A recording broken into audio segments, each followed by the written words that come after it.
है ना। धीर अथवा पंडित है, धैर्य धर, वही पंडित है। पंडित ऐसा नहीं कि जो पूजा करे वही पंडित है ना। धीर धर। अब तब यह पृथ्वी ना तो स्पर्श करने योग्य रह गई और ना देखने योग्य, क्रमशः प्रतिवर्ष शेष स्नान के लिए भारभूत होती जा रही है, क्योंकि इस पृथ्वी को कौन अपने पर रखा है? शेष स्नान। शेष स्नान के ऊपर पृथ्वी है और शेष स्नान को कच्छप कछुआ ने रखा है। कच्छप भी अवतार है, भगवान के अवतार। इसमें कभी भी मंगल नहीं दिखाई देता। तुम्हें तुम्हारे पुत्रों को तो अब कोई देखता भी नहीं, ज्ञान वैराग्य कोई नहीं देखता। इसलिए ऋषिया अन्य मनुष्यों की उपेक्षा करने से तुम जर्जर हो गई थी, किंतु वृंदावन का संयोग पाका पुनः नवीन तरुणी अवस्था में हो गई। वृंदावन जहाँ भगवान श्री कृष्ण का जन्म हुआ है ना, मथुरा वृंदावन। वृंदावन सो वर नहीं कृष्णाम सुना, बंसी बट सो बट नहीं कृष्णाम सो ना। तो वृंदावन में जो है तुम तरुणी हो गई। अतः ये वृंदावन धन्य है जहां सब लोग भक्ति नृत्य करती रहती। भक्ति वहां नृत्य करती, नाचती। परंतु इन ज्ञान और वैराग्य का यहाँ भी कोई ग्राहक नहीं है। भाई दुकान खोल के रखे हो, कोई खरीदने वाला नहीं आया, शाम को ताला लगा के घर आ गए, तो आपको शांति मिलेगी क्या? नहीं मिलेगी। इसलिए अभी तक इनका बुढ़ापा दूर नहीं हुआ।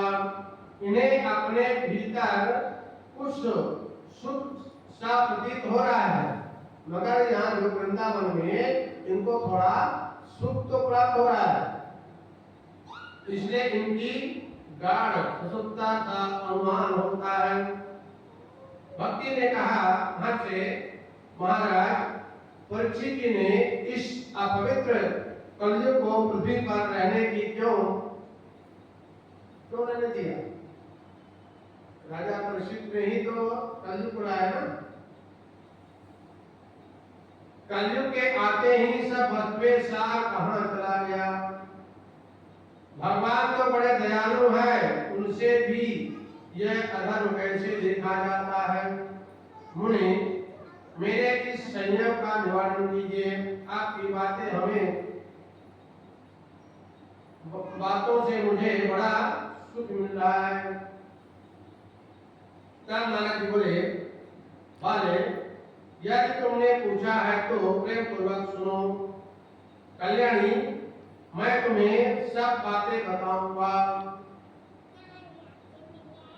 इससे तुम्हारा सब शोक दूर हो जाएगा। शोक यानी चिंता दूर हो जाएगी। जिस दिन भगवान श्री कृष्ण इस भूतल को छोड़कर अपने परम धाम को पधारे, द्वापर में श्री कृष्ण भगवान जब गए तो भूतल से चले गए परम धाम को। उसी दिन से यह कलयुग का आगमन हो गया। तब यहाँ कलयुग आ गया। जो समस्त साधनों से बांधा उपस्थित करने वाला दिग्विजय के समान। जब राजा परीक्षित की दृष्टि इस कलयुग के ऊपर पड़ी तो वह दीन भाव से उनकी शरण में गया। राजा परीक्षित के पास बड़े नम्रता से गया। जैसे आपके पास कोई कुछ मांगने आता है ना, तो बड़े भाव से मांगता है, दीदी जी दीदी जी, और दीदी जी दे दिए तो हो गया कल्याण। तो मांगने दीदी जी गई तो कठोर हो गया, है ना। तो राजा भौरे के समान साथ थे, इसलिए उन्होंने सोचा मुझे इसका फल नहीं करना चाहिए। भाई जब कलयुग गया राजा प्रसिद्ध के पास, तो राजा को दया आ गई, इसको क्यों मारे? क्योंकि कलयुग में एक बड़ा अद्भुत गुण है। कलयुग में गुण भी है, ये नहीं कि सब पाप है। पाप है, क्या गुण है? अन्य युगों की तपस्या, अन्य युगों में तपस्या करना पड़ता था। समाधि में जिस फल की प्राप्ति नहीं होती थी, वही फल कलयुग में भगवान केशव के कीर्तन मात्र से अच्छे रूप में उपलब्ध हो जाता है। इसलिए कलयुग में केवल नाम लेते रहो। कलयुग केवल नाम आधार, कलयुग में केवल भगवान के नाम लेते रहो। आसार होने पर भी एक ही रूप में सारभूत फल प्रदान करने वाला, यही देखकर राजा परीक्षित ने कलयुग में उत्पन्न होने वाले जीवों को सुख के लिए रहने दिया। कलयुग में तो कोई यज्ञ नहीं करेगा, तपस्या नहीं करेगा, है ना? अरे यज्ञ करना पड़ता था, तपस्या करना पड़ता था। चौथा मन आ जाए तो जंगल जाके रहना पड़ता था, है ना? अब तो चौथे मन में घर में रहना पड़ता है। इस समय लोगों की खोटे कर्मों से निवृत्त होने पर सभी वर्ष में श्राद्ध निकल गया। इसलिए जब चौथा पन आ जाए, जब 60 साल हो जाए, तब फिर तीर्थ व्रत करने लग जाओ, है ना? थोड़ा थोड़ा तीर्थ करने लग जाओ, है ना? कहीं रामेश्वरम चले जाओ, कहीं द्वारका चले जाओ, कहीं जगन्नाथपुरी चले जाओ, है ना?